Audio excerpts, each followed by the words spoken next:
The army could begin delivering fuel by the end of the week, as Boris Johnson reassures drivers about supplies. Mr. Johnson said the fuel situation was improving, and people should be confident to go about their business after days of queues and pump closures. A decision on whether to deploy military tanker drivers has yet to be taken, but about 150 will now get ready. The PM said he would not seek to prioritize essential workers at the pumps because things are stabilizing.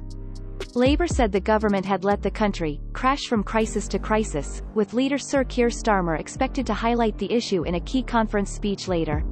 Speaking for the first time since issues began at filling stations, Mr. Johnson said he sympathized with people who had been unable to get fuel over recent days, calling it frustrating and infuriating. What we're hearing from the industry is the situation at forecourts is stabilizing, he said. Fuel supplies are plentiful at refineries, but a shortage of tanker drivers caused problems with deliveries to a small number of filling stations last week. Reports of pumps running dry at some garages then subsequently led to a surge in demand. A government source confirmed reports that 16% of all petrol stations were now fully supplied with fuel, compared to 10% at the weekend during some of the worst of the fuel rush.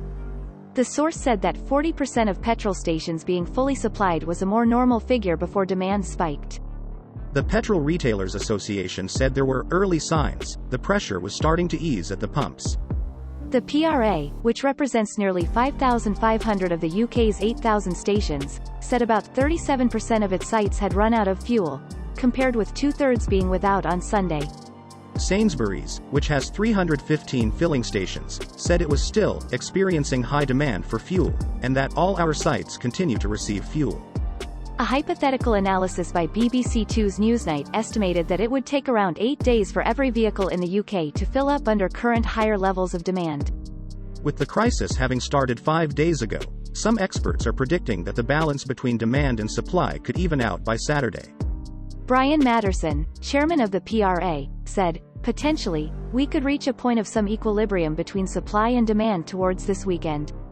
But the Times reported industry sources as saying disruption could continue for weeks, because of the time it will take to restock petrol stations.